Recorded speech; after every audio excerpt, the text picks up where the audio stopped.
It's spooky season, so there's going to be a lot of talk about necromancy. And of course, garlic bread. But I'm going to be a little pedantic in this video and tell you that you're probably using the term necromancy wrong. Now you got the first part right, necro, as in dead things. However, mancy is a suffix that comes from a Greek word that specifically is in reference to divination. Necromancy would be, the divination involving the dead. Geomancy is divination involving geodes, etc. Now, exactly the term for just the general magic of blank can be debated.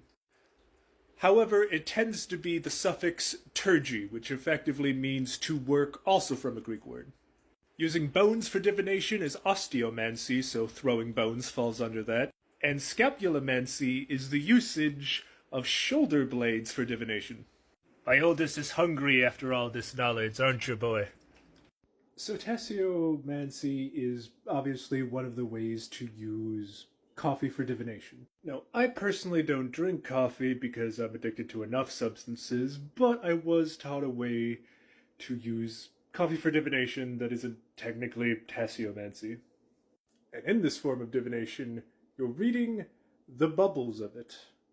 And the concept of it is pretty simple. You are basically reading where the bubbles of the coffee float. If they float more towards you, it's a sign of prosperity. Obviously, if it's on your edge, it's prosperity is coming soon. And the further it is away from you is basically a sign of how much trouble you're in. And if it's on the completely opposite side of you that the bubbles are floating, then you probably got a problem on the way. Now, like every form of divination, it's going to have its ups and downs and be kind of a experiment on exactly how it works towards each individual and what everything means. But it was a fairly simple divination method I thought I'd share. Divination methods you may not have heard of. Keep in mind this will just be a vague list and not a breakdown, but I might do some research and break down each one into their own videos later. For those who knit and other such activities, needles! More than likely, if you're following me, you're some form of pagan. You could straight up use your altar, and I guess you technically don't need to be pagan for this, but using your own shoulders, using the bumps of your skin, and it's called bumpology, not to be confused with rumpology. Not going into that one. This one might be interesting for me to do research on. Divination by finger movements.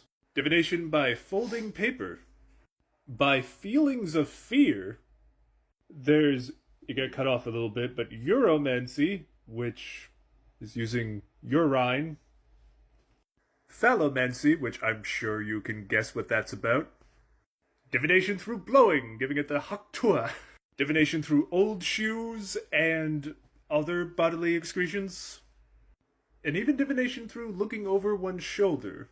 And some were kind of practical, including theriomancy, which is divination through animal behavior, as well as its various subsections, specifically looking at horses, ants, snakes, birds, a lot of things that make a lot of sense because they react to phenomenon, so it's almost like, oh, they're doing that. That's about to happen. And there's obviously loads of others, a lot of which just have to do with observing natural phenomenon, which again, could actually have some scientific basis behind it. So yes, if you're interested in divination, but maybe you're just not connecting to cards or runes or any of the other things that we'll see on Witch Talk, Magical Practitioner Talk, what have you, you have options.